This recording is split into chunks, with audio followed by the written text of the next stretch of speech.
এই দেখো ফ্রেন্ডস, আমরা এখন যাচ্ছি। কোথায় যাচ্ছি বলো তো?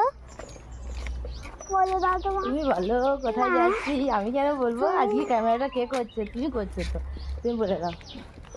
আমি মামার বাড়ি যাচ্ছি। মারুত, তাকিয়ে বলো। আমি মারুত যাচ্ছি, মানে আমার মামার বাড়ি। চলো আগে যাই, তারপর দেখা হবে। হ্যাঁ চলো আগে যাই, তারপর আবার দেখা হবে। চলো। Hello everyone, good morning. সবাই কেমন আছো? আশা করি সবাই অনেক অনেক ভালো আছো।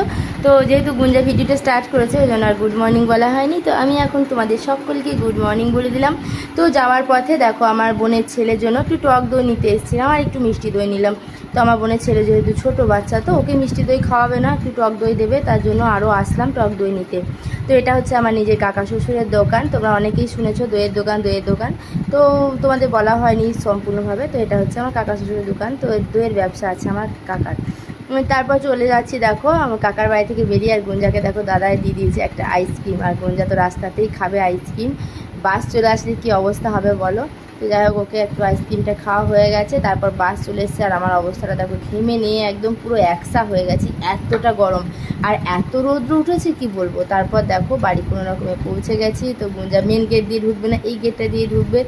তো কিছু করার, দেখলো যে দাদা এখানেই গরুকে খেতে দিচ্ছে আর দিদুন এখানেই দাঁড়িয়ে আছে। কিছু করার মানে কূপ দেওয়ার হলো না গুঞ্জার। প্রতিবার গুঞ্জা খালি কূপ দেওয়ার জন্য উল্টো রাস্তা দিয়ে যায়, কিন্তু হলো না গুঞ্জার, যা কী হবে। তারপর দেখো গুঞ্জার ভাই একটু খালি গায়ে ছিল, তো খালি গায়ে তো আর ভিডিও দেওয়া যাবে না, না ফেসবুকে ধরবে। তো তার জন্য আমার ওড়নাটা বেঁধে দিয়েছি ওর গায়ে, বুঝেছো তো? তা কি মজা লাগছে না দেখতে, দেখো কীরকম ঘুরে বেড়াচ্ছে। তারপর দেখো বিকেলবেলায় আমরা তো খাওয়া দাওয়া করে নিয়েছি। তারপর বিকেলবেলায় দেখো আমার মা তরমুজ কাটছে, তরমুজ খাবো এখন সবাই মিলে। তো আমাদের পুচকুসুনাটা তরমুজ খেতে ভালোবাসে, আমাদের গুঞ্জাও ভীষণ ভালোবাসে তরমুজ খেতে। আর গরমের দিনে না তরমুজ খাওয়া ভীষণই ভালো।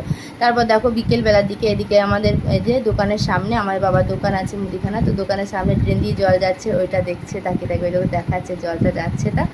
আর ও না এই পাঁচিলের মধ্যে পাটা তুলে দেবে, কি ভয় লাগে বলো, মনে হচ্ছে যেন পড়ে যাবে। এই দেখো এই দেখো এমনভাবে পাটা তুলে দেবে না, সবসময় চোখে চোখে রাখতে হয়, যদি বাই চান্স পড়ে যায় কী অবস্থা হবে বলো, তাও ড্রেনের মধ্যে। হ্যাঁ, আমি আর আমার মেয়ে একবার না ছোটোবেলায় পড়েছিল জানো তো ড্রেনের মধ্যে, ওই জন্য ভয় লাগে একটু। তারপর দেখো বৃষ্টি হয়েছে সন্ধ্যের দিকে, কি অবস্থা হয়ে গেছে, মানে সন্ধ্যে না ঠিক 5টা সাড়ে 5টার দিকে বৃষ্টি হয়েছে। তো রাস্তাঘাটের অবস্থাটা তোমাদের একটু দেখিয়ে দিলাম। ঢালাই রাস্তা তো আর ঢালাই নেই, সম্পূর্ণ সব খাল ডোবো হয়ে গেছে গাড়ি গিয়ে গিয়ে। তারপর দেখো এই যে গুঞ্জা কী করছে বলো, গুঞ্জা এখন কলাই ভাজা খাচ্ছে। এই বৃষ্টি পড়েছে